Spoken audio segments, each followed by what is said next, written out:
12:34.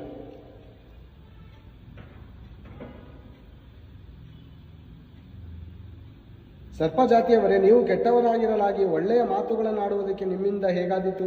ಹೃದಯದಲ್ಲಿ ತುಂಬಿರುವುದೇ ಬಾಯಲ್ಲಿ ಹೊರಡುವುದು. ಒಳ್ಳೆಯವನು ತನ್ನ ಒಳ್ಳೆಯ ಬೊಕ್ಕಸದೊಳಗಿಂದ ಒಳ್ಳೆಯ ವಸ್ತುಗಳನ್ನು ತೆಗೆಯುತ್ತಾನೆ. ಏನ್ ಪ್ರಿಯರೇ, ನಮ್ಮ ಹೃದಯ ಭಯಂಕರವಾಗಿ ನಮ್ಮನ್ನು ಹಾಳು ಮಾಡ್ತಾ ಇದೆ. ಇಲ್ಲ ಸಲ್ಲದನ್ನು, ಮೋಸಕರವಾದದನ್ನು, ಮಾಯಕರವಾದದನ್ನು ನಂಬ್ತಾ ಇದೆ. ಅದಕ್ಕೆ ಈ ಕೆಟ್ಟ ಕೆಟ್ಟ ಭಾವನೆಗಳು ಎಲ್ಲಿ ತುಂಬಿಕೊಂಡಿದೆ ನಮ್ಮ ಹೃದಯದಲ್ಲಿ. ಈ ಹೃದಯ ಎಂಬುದಾದ ಬಾಗಿಲಲ್ಲೇ ಯೇಸು ಪ್ರಭು ಕೂಡ ನಿಂತುಕೊಂಡು ತಟ್ತಾ ಇದೆ. ಕೆಟ್ಟವನಾದಂಥ ಕೆಟ್ಟ ಸ್ವಭಾವಗಳು ನಿಮ್ಮಿಂದ ತೆಗೆದಾಕ್ರಿ. ನಾನು ಬಡಿಸುವಂಥ ಆಹಾರವನ್ನು ನೀವು ತಿಂದರೆ ತೃಪ್ತರಾಗ್ತೀರಾ. ಆಹಾರ ಏನು? ದೈವಿಕ ಆಹಾರ. ದೇವರ ಮಾತುಗಳು ನಮ್ಮ ಹೃದಯದಲ್ಲಿ ಇಟ್ಕೊಂಡ್ರೆ ಆ ಕೆಟ್ಟ ಸ್ವಭಾವಗಳು ಹೋಗುತ್ತೆ. ಆ ಸರ್ಪದ ರೀತಿಯಲ್ಲಿರುವಂಥ ವಿಷಕರವಾದಂಥ ಜೀವನ ನಮ್ಮದು ಬಿಟ್ಟು ಹೋಗುತ್ತೆ.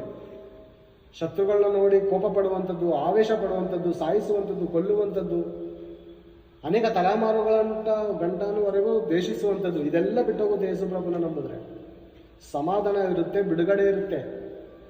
ನಮ್ಮ ವೈರಿಗಳನ್ನು ಪ್ರೀತಿಸಿರಿ, ನಿಮ್ಮನ್ನು ಹಗೆ ಮಾಡುವವರಿಗೆ ಉಪಕಾರ ಮಾಡಿರಿ. ಈ ಮಾತು ಯಾರ ಪಕ್ಷದಲ್ಲಿ ಹೇಳೋದಕ್ಕೆ ಸಾಧ್ಯ?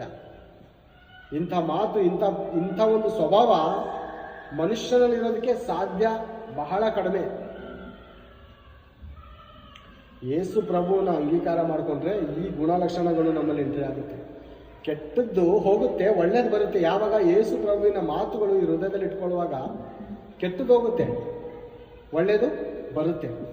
ಅದಕ್ಕಾಗಿ ನಾವೇನು ಮಾಡಬೇಕು? ಯೇಸು ಪ್ರಭುವನ್ನು ನಾವು ನಮ್ಮ ಹೃದಯದಲ್ಲಿ ನಂಬಿ ನಮ್ಮ ಬಾಯಿಂದ ಅರಿಕೆ ಮಾಡಬೇಕಾಗಿದೆ. ಯೇಸು ಪ್ರಭುವೇ ಆತ್ಮರಕ್ಷಕನು, ಒಡೆಯನು ಅಂತ ನಾವು ಅರ್ಥ ಮಾಡಿಕೊಂಡಾಗ, ನಾವು ಅದನ್ನು ಅಂಗೀಕಾರ ಮಾಡಿಕೊಳ್ಳುವಾಗ ಏನಾಗುತ್ತೆ ಅಂದರೆ ಮತ್ತೊಂದು ಹೊಸ ಜೀವನ ನಿಮಗೆ ಸಿಗುವಂಥದ್ದಾಗಿರುತ್ತೆ. ಅದಕ್ಕಾಗಿ ಅರ್ಥ ಮಾಡಿಕೊಳ್ಳೋಣ. ದೇವರ ಮನಸ್ಸು